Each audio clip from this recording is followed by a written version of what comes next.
এত বড় তুমি একজন জ্যোতিষী, এত বড় তুমি একজন বাস্তুবিদ, এত বড় তুমি একজন ফেমাস লোক এই হরিদ্বারের মধ্যে। তোমাকে সমস্ত লোক জানে, তোমার বাবাকে চেনে, তোমাকে চেনে।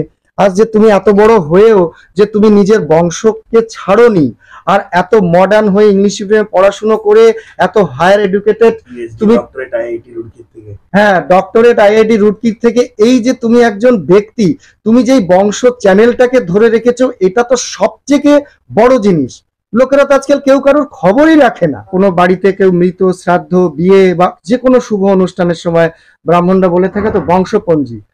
তো অনেকে তো বংশপঞ্জি নিজের বাবা পর্যন্ত বা নিজের ঠাকুর দাদা পর্যন্তই মানুষ বলে থাকে বা বলতে পারে যে বাবার নাম, আর টেনে টুনে অন্তত দাদুর নাম বলে ফেলে অনেকে। কিন্তু শাস্ত্রে নিয়ম আছে 7 পুরুষের নাম বলা। এই 7 পুরুষের নাম বলা কেন বলতে হয়, 7 পুরুষের নাম আমরা কেন জানবো, কি বিষয়ে জানবো, যে 7 পুরুষের নামটা জানাটাও একটা বড় বিষয়। তার কারণ হচ্ছে 7 পুরুষের নাম তুমি ঠিকঠাক ভাবে তুমি বলতে পারো কিনা। অনেকে বলে বংশ দিয়ে কি হবে, বংশর পরিচয় দিয়ে কি হবে, আত্মীয় দিয়ে কি হবে, এসব নানান রকম গ্যাজাকুড়ি কোশ্চেন। অনেকে তো বাপ ঠাকুর দাদার নামও ধুয়ে মুছে খেয়ে ফেলে। তো এরকমও পরিবার আছে। কিন্তু যার যেমন কৃতিত্ব তার তেমন ফল। আমি কার কাছ থেকে কি পাবো, কার কাছ থেকে কি পাবো না, কে আমাকে লাভবান করবে এবং কে আমাকে লাভবান করবে না, প্রশ্নটা সেটা না। আমি আমার বংশ পরিচয়, এবার কোনো সন্তান যদি বংশ পরিচয় নাও জানে তাতেও কোনো অসুবিধা নেই। তখন ব্রাহ্মণরা ওং শান্তি ওং শান্তি ওং শান্তি একটা ওয়ার্ড বলে করে ফেলে, মানে তার নাম তুমি জানছো না, অতএব তার নামে ওং শান্তি। তো এবার যদি মনে করো কেউ যদি না বলে তাতেও কোনো অসুবিধা নেই, কেউ যদি বলে তাতেও কোনো অসুবিধা নেই। কিন্তু আমি যদি মনে করুন, আমি যদি বংশ পরিচয়টা, বংশপঞ্জিটা যদি সঠিকভাবে জানি, এটা আমি নিজেকে মনে করি আমি গর্বিত। আর আমি তো 7 পুরুষের বংশপঞ্জি জানি না, আমি 4 পুরুষের জানি। কিন্তু ভাই আমার এই ভাই এ কিন্তু 7 পুরুষের থেকেও বেশি বংশপঞ্জি জানে। এনার বাড়ি হচ্ছে হরিদ্বারে। হরিদ্বারে পড়াশুনো হিন্দি ইংলিশ, এখানে টোটালটাই, এখানে জন্ম, এখানেই কৃতিত্ব, এখানেই জব, এখানেই সব। এ যে বাংলাদেশের সাথে, বাংলাদেশের যে বাপ ঠাকুরদাদের জন্মস্থান, তাদের যে বংশপঞ্জি যে মনে রেখেছে খাতায়, তাদের যে মনে রেখেছে, তাদের যে মনে রাখা, এটাই সবচেয়ে বড় ব্যাপার, যেটা কেউ পারেই না। আপনি 1000 মানুষের মধ্যে যদি দেখেন, হয়তো একটা পাবেন কিনা সন্দেহ। এখনকার সময় 1000 মানুষের সাথে, ধর তারা কেউ কিছু করেনি আমাদের জন্য, তাদের নাম রেখে কি করব, এটাই সাধারণত এটাই লোকে বলে। তাদের নাম দিয়ে কি হবে, তাদের কাম দিয়ে কি হবে। কেউ কাউকে খাওয়ায় না, কেউ কাউকে পড়ায় না। কিন্তু মানুষ মনে রাখাটা, মানুষ হয়ে আমরা জন্মগ্রহণ করেছি, মানুষকে মানুষ মনে রাখবে না, তাহলে তো আমরা পশুর থেকে অধম। কিন্তু এই ব্যক্তি একজন বড় বাস্তুবিদ, বড় জ্যোতিষী, বড় মানে খুবই বড় মাপের একজন ব্যক্তি, যার সামনে আমি বসে আছি। ইনি আমার নিজের আত্মীয়, নিজের ভাই, মানে নিজেরই দাদা ভাইয়ের মতন। কিন্তু আজ এর কাছে আমার বংশপঞ্জি, আমি সন্দীপন পোদ্দার মানে উর্ফ সন্দীপ বাঙালি। আমি আমার টাইটেলটা বাঙালি রেখেছি, উর্ফ সন্দীপ বাঙালি, আর নাম আমার সন্দীপন পোদ্দার।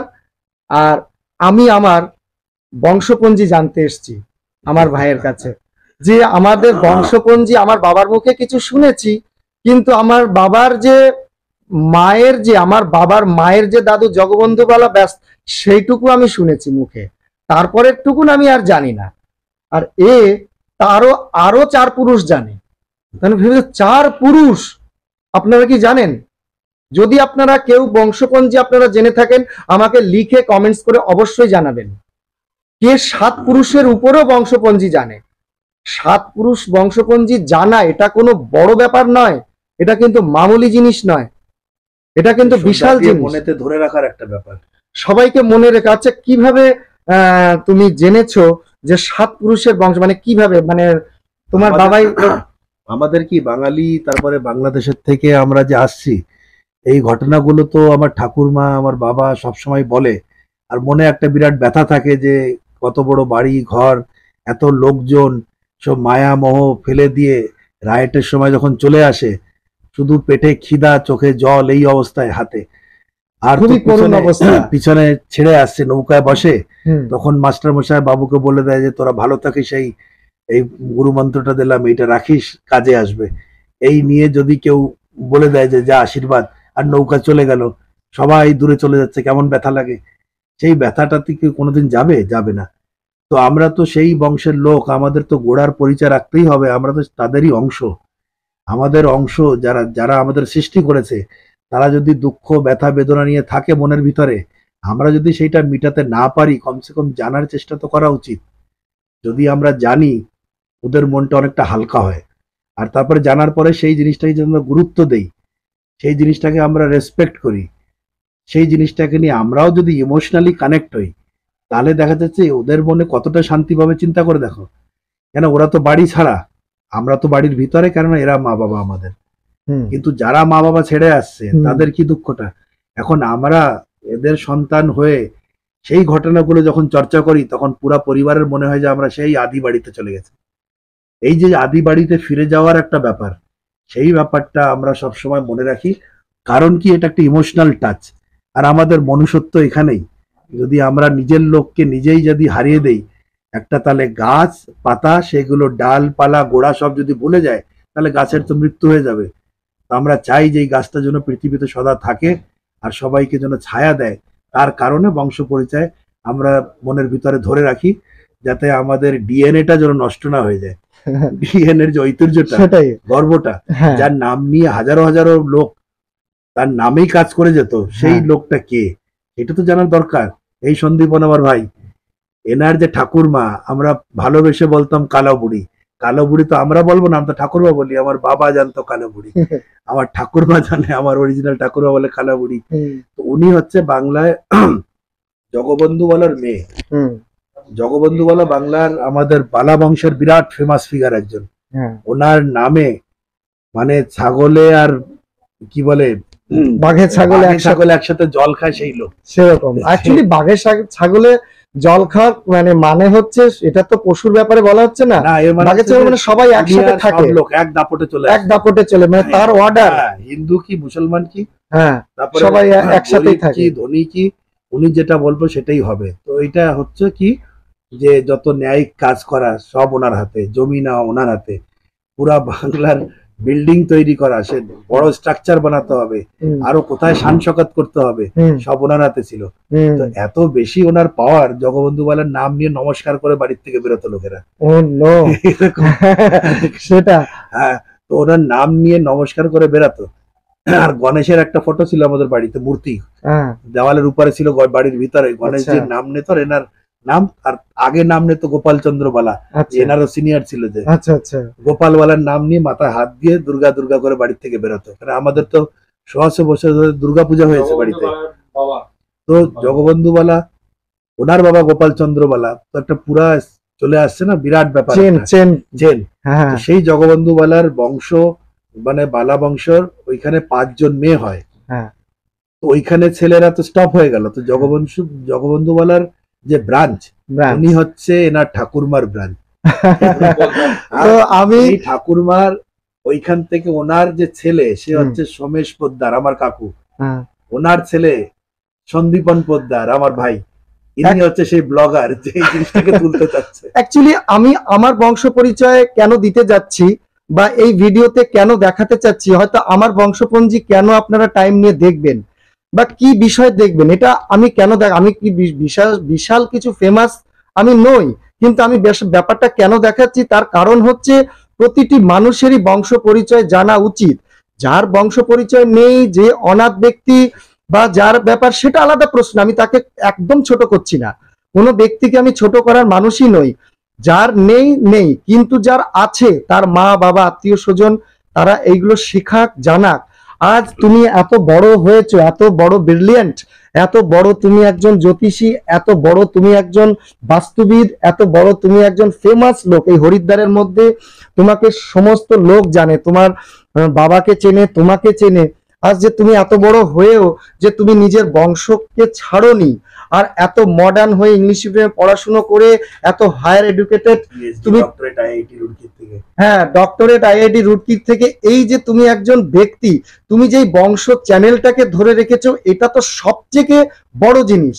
লোকেরা তো আজকাল কেউ কারোর খবরই রাখে না, কি আমরা নিজের ভাই নিজের ভাইয়ের খবর রাখে না। আমরা বড় এরকম না, আমরা বড় হচ্ছি আমাদের বংশের থেকে বড়, আমাদের কালচার হ্যাঁ, থেকে বড়। কিন্তু দেখো তোমাদের বংশপঞ্জি আজ এই হরিদ্বারে একটা তীর্থভূমি, সমস্ত লোকে আত্মীয় স্বজন, যত আত্মীয় স্বজন আছে সব এই বাড়িতে আসে, বসে, মাসকে মাস থাকে, খায়, ঘুরে ফিরে চলে যায়। কোন রকম এদের কোনো ক্লেশ নেই, কোন রকম কোনো মানে মানে তাদের কোনো বাধা নেই। আমরা তো আরো ভালোবাসে, আত্মীয়দেরই করে। আর এখন আত্মীয়দের দেখতে পারে না, নিজের ভাই নিজের ভাইকে দেখে না, নিজের বোন নিজের বোনকে দেখে না, আত্মীয় স্বজন মানে চোখেই দেখতে পারে না, এমনও পরিবার আছে। আর এই যে বংশ পরিচয়, যে পণ্ডিতরা বা পুরুত মশাইরা বংশ পরিচয়ের কথা বলে, যে আপনার বিয়ে হলে, শ্রাদ্ধ হলে যে বংশ পরিচয়টা এই কারণে মাহাত্ম্য মানে তুমি তোমার বংশের পরিচয়টা জানো কি না, না জানলেও কোনো অসুবিধা নেই, কোনো পাপ নেই যদি তুমি নাও জানো তাতে, কিন্তু যদি তুমি জানো তাহলে তো সব থেকে ভালো।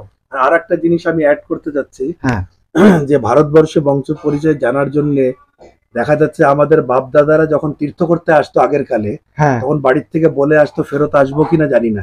হ্যাঁ, তো সেরকম আমার দাদুরাও বাংলাদেশ থেকে ইন্ডিয়াতে এসে কেদারনাথ বদ্রীনাথ তীর্থ করে গেছেন ওরা। ও নো, হ্যাঁ। ওইটাই নেই। হ্যাঁ, কেদারনাথ বদ্রীনাথ তীর্থ করে গেছেন, আর তাদের ডিটেল হরিদ্বারে যে পান্ডারা বসে আচ্ছা, লাল লাল বই খাতা নিয়ে, হ্যাঁ, সেইখানে যে জিজ্ঞেস করলে পুরো আমাদের ইতিহাস ওইখানেও পাওয়া যাবে। এই খবরটা এই জন্য দিলাম যে আপনারাও নিজের খোঁজ নিতে পারবেন, যে আপনাদের যদি কোনো লোক কোনো তীর্থস্থানে যে মানে সেই সময় মানে এখনকার যুগের কম্পিউটারে সেটা হিসাব রাখে না, ওদের অরিজিনাল খাতাতেই আর সেটা খাতাতেই আছে। দেখুন তাহলে আমি বলেছি যেরকম হরিদ্বার যাও, খুবই কম সংখ্যক লোকেরা সেই সময় যেত। ডিএনএ এর পুরো রিপোর্ট, হ্যাঁ, যে তুমি বেনারস যাও, হরিদ্বার যাও, ওদের পান্ডাদের কাছে অনেক সময় ওরা লিখে রাখে কে তার নাম কি নাম, ওইগুলো রেকর্ডে থাকে। তুমি যদি বলো যে আমাদের বাপ দাদা কোনো কালে আসছিল, তোমার নাম জিজ্ঞাসা করবে, গোত্র জিজ্ঞাসা করবে, হ্যাঁ, ওইভাবেই ওরা খাতা খুলে দেখাবে যে এই যে। আরো 25 বছর পরে ভারতবর্ষের ডিএনএ কি সঠিকভাবে খুঁজে পাওয়া যাবে? কোন বাবা কার, কোন মা কার, আর কার সন্তান কার? এই যে এখন test tube baby, IVF baby, এই যে ব্যাপারটা হচ্ছে, কার সন্তান কার, কার সন্তান কোথা থেকে আসছে, কোন জিনিস আসছে, এই জিনিস তো আর খুঁজেই পাওয়া যাবে না। হ্যাঁ, এর ভিতরে একটা ইম্পর্টেন্ট কথা কি, যেটা সায়েন্সের সাথে আমরা যোগ করতে পারি, এরকম আমরা ভারতবর্ষের যত মুনির সন্তান, আমরা মুনির সন্তানই। তো সমস্ত মুনির সন্তানরা একটা গোত্র বলে একটা জিনিস থাকে, সেই গোত্রটা সেই আদিকাল থেকে এখন অব্দি আমরা জানি। আমাদের গোত্র কি কশ্যপ ঋষির আমরা সন্তান। এই গোত্রটার মানেটা কি, একটা সে আজ থেকে আদিকাল যুগে চলে যাওয়ার একটা পাত, ওই বংশের ডিএনএ আমরা। হ্যাঁ, কশ্যপ ঋষির সন্তান কিন্তু সূর্যদেব, হ্যাঁ, মানে সূর্যদেব আমাদেরই রিলেশনে, যে একটা সায়েন্সের সাথে যোগ করে দিচ্ছি। কেন এটা আগে যে আমাদের ঋষিমুনিরা এত সাইন্টিফিক ছিল, যে কোন লোকটা কোথায় চলে যাচ্ছে গোত্র জানলেই সব এক জায়গায় চলে আসবে, অমুক গোত্র কে আছে পুরো পৃথিবীতে এক জায়গায় চলে আসো, তাহলে তো এক ফ্যামিলি চলে আসলো। এই জন্য বলে সেম গোত্রতে বিয়ে হয় না, তারাই তো এক বংশের ভাই বোন। আবার বলে দিচ্ছি, বিজ্ঞানের সাথে পুরা পৃথিবীতে এই চর্চা যে সব থেকে পুরানো মানুষ কোথায় সৃষ্টি। তো সায়েন্টিস্টরা, বিদেশি সায়েন্টিস্টরা কি বলে, যে আমরা জানি আফ্রিকার থেকে লোক উৎপন্ন হয়ে পৃথিবীটা যখন ছড়ায় তখন নানান দিকে লোক ছড়িয়ে যাচ্ছে, মানুষ আফ্রিকায়, তারপরে অস্ট্রেলিয়া চলে যাচ্ছে, তারপরে সেন্ট্রাল এশিয়া, ইউরোপে যাচ্ছে, তারপরে আমেরিকায় যাচ্ছে। ভারতের তো নামই নিতে যাচ্ছে না তারা। এইবার সায়েন্টিস্টরা নিজেকে নিজে মহান মনে করে যে আমরা পুরানো লোক, তার জন্য কি স্টাডি করে, তারা মাথার যে খুলি পাওয়া যাচ্ছে মাটির নিচে খুঁচে খুঁচে বের করে, সেই খুলিগুলোকে ক্রেনিয়াল স্টাডি বলে। ক্রেন মানে ব্রেন, ক্রেনিয়াল স্টাডি, মাথার খুলির স্টাডি। তার থেকে ডিএনএ বের করে দেখে যে ডিএনএ এর কোন শৃঙ্খলার ভিতরে আছে। তো 5 রকম লিনিয়েজ মানে বংশ এখন অব্দি পৃথিবীতে আছে, যে KLMNO, এই যে 5 রকমের যে ডিএনএ এর ক্যাটাগরি আছে, সায়েন্টিস্টরা ধরে ধরে দেখে যে পুরা পৃথিবীতে কে ক্যাটাগরির লোক কয়টা, এম ক্যাটাগরির কয়টা, এল ক্যাটাগরির কয়টা, এই ধরে ধরে ধরে ধরে বলে যে আজ থেকে 50,000 বছর আগে আফ্রিকার থেকে সৃষ্টি। এইবার ভারতীয় সায়েন্টিস্টরা খুঁজে দেখে নর্মদা নদী তো ভারতেই, হুম নর্মদা নদীতে 50,000 বছরেরও আগের মাথার খুলি পাওয়া যাচ্ছে। হুম এবার তার যে ডিএনএ, সেই KLM ওর ভিতরে একটা আছে। এখন যদি সব থেকে পুরানো খোপড়ি যদি আমাদের ভারতেই থাকে, হ্যাঁ তাহলে এইখান থেকে তো লোক বাইরে যাচ্ছে। হুম। কিন্তু মিনিমাম 50,000 বছরের আগের মাথার খুলি বিজ্ঞান যতটুকুন খোঁজ হয়ে পেয়েছে গেছে। ব্যাপারটা ততটুকুনি জানে। তো আগে বলতো যে আফ্রিকার থেকে ছড়াচ্ছে, আফ্রিকা থেকে এখন রিসার্চটা উল্টা হয়ে যাচ্ছে, হ্যাঁ যে ভারতের দিক থেকে ছড়াচ্ছে। তো আচ্ছা এটা বিরাট বড় ভারতের গর্ব একটা। আচ্ছা। তো এই যে ডিএনএ এর খোঁজটা KLM, ওইগুলো কি, ওইগুলোই তো গোত্র রিপোর্ট। গোত্র রিপোর্ট। এই জন্য গোত্র আর ডিএনএ এক, আমাদের ফিউচার জেনারেশন সায়েন্টিস্ট হ্যাঁ তাদের জন্য ইনফরমেশন এইটা ধরে রাখো, কাজ হবে। গোপালগঞ্জ সাব ডিভিশন, ঠিক আছে, আগে লিখে নি দেখি বল। হুম কিন্তু একটা লোক এইখানটা আসছে কোথার থেকে, এইখানে যে গ্রাম হচ্ছে তার নাম হচ্ছে যোধপুরা। হুম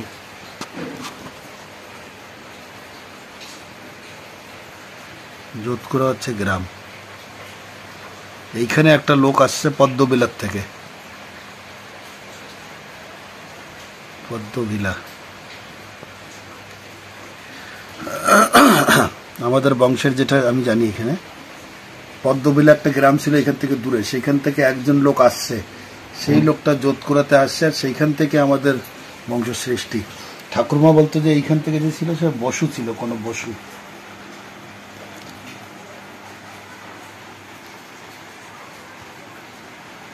নাম থেকে তোমার বাবার নাম আসছে সোমেশ পোদ্দার। হুম।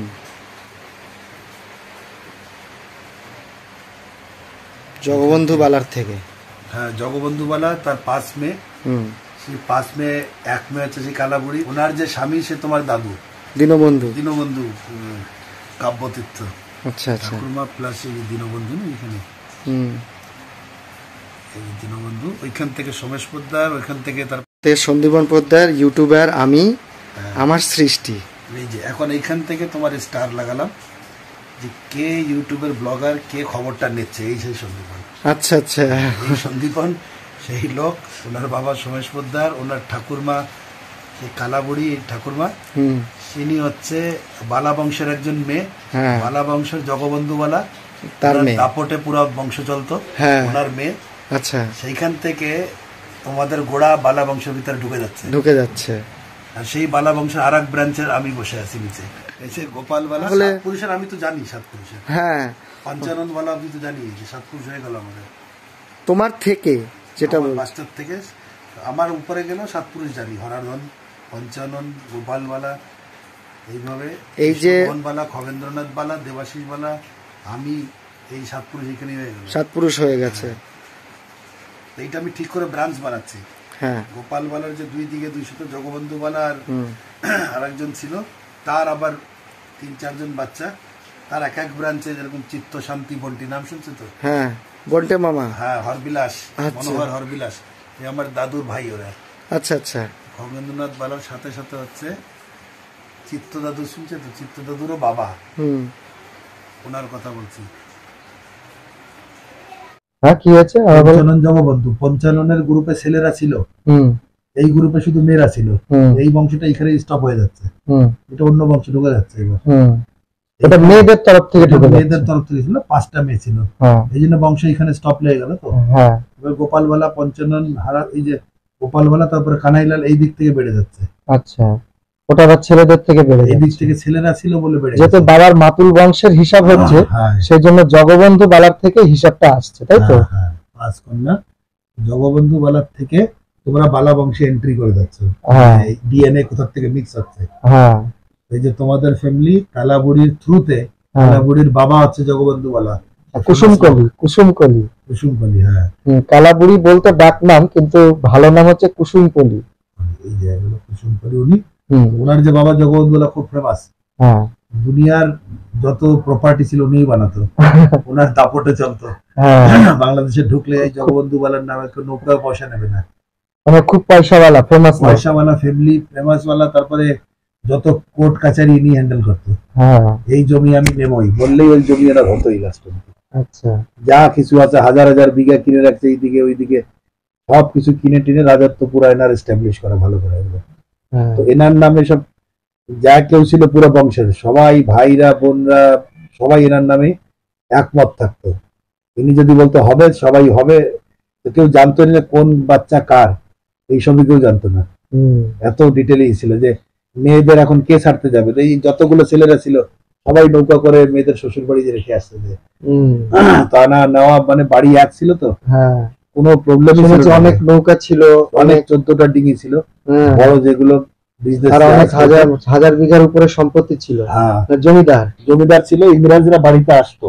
হ্যাঁ 950 টাকা মতো ঠাকুমার মুখে শুনছি যে এই চান্দির টাকা ছিল তো, সিলভার কয়েন। হ্যাঁ 950 টাকা অব্দি বড় সিন্ধুকের ভিতরে ওঠে হ্যাঁ রেখে তালা লাগায় 4-5 জন লোকে কান্দে করে নিয়ে যেত হ্যাঁ ইংরেজদের খাজনা দেওয়া। হ্যাঁ এরা নিত, তারপর সেটা ইংরেজরা বাড়িতেও আসতো ইংরেজরা। হুম। আর ওই জমানে বিল্ডিং ছিল না এই কোথাও। খাজনা কেনা দেয়া হয় নাই। হ্যাঁ, আর এই ঘোড়ার পিঠে উঠে আমার দাদু ঘুরে টুরে বেড়াতো, ছবি টবি দেখা। হুম তো বন্দুক ছিল, দোলানি বন্দুক বাড়িতে বড় বড়। হুম তো ওই বন্দুকের আরো কাণ্ড আছে যে গুলি টুলি চালানো, তারপরে মোকদ্দমা কোর্ট কাছারি, এগুলো ওই সময় জমিদাররা যার যার কৃতিত্ব থাকে, কর্ম থাকে, সেই থাকে। ব্যাপারগুলোই ছিল। থাকে। কারণ আমার বাবার ঠাকুরমার বংশীয় জমিদার বংশীয়। জমিদার বংশ পুরো একদম পাকা। হুম। বাংলাদেশে কমসে কম 50 গ্রামের লোক দুর্গাপূজা আসতো এখানে, হুম, সবার জন্য ওপেন। দুর্গাপূজা হবে, 100 বছর ধরে দুর্গাপূজা হয়েছে এখানে। হ্যাঁ আর সে কোন বড় বিলের ভিতর নিয়ে যেত, 4-5টা নৌকা একসাথে সাজানো, একের পর এক কাঠ দিয়ে ঠুকে দিত উপর দিয়ে, পুরা স্টেজ সাজানো হতো নৌকার উপরে। বিরাট বড় দুর্গাপূজা, এখানে নাচানাচি সব। মানে দীনবন্ধু পোদ্দারের শ্বশুর বাড়ি, শ্বশুর বাড়ি। এটা হচ্ছে দীনবন্ধু পোদ্দারের কিন্তু সেকেন্ড ম্যারেজ। সেকেন্ড ম্যারেজের হ্যাঁ তো বংশ তো আসলো এখান থেকে। হ্যাঁ হ্যাঁ তো ওই যে সেকেন্ড ম্যারেজের যেখানেই বলো, যে কালাবুড়ি আমরা যে জানি, কালাবুড়ি, আমাদের যেটা বংশেরই কুসুম মেয়ে। বলি, হ্যাঁ তো উনি তো আমাদের ঠাকুরমা, হ্যাঁ এখন তো নেই, কিন্তু ওনার বাবা, মানে আমাদের বাংলা বংশের যে ঐতিহ্যটা সেইটা বললাম, যে দুর্গাপূজা হতো, চারদিকে ইংরেজরাও বাড়িতে আসতো। হ্যাঁ আর বিরাট বড় বড় আর এই বিজনেস।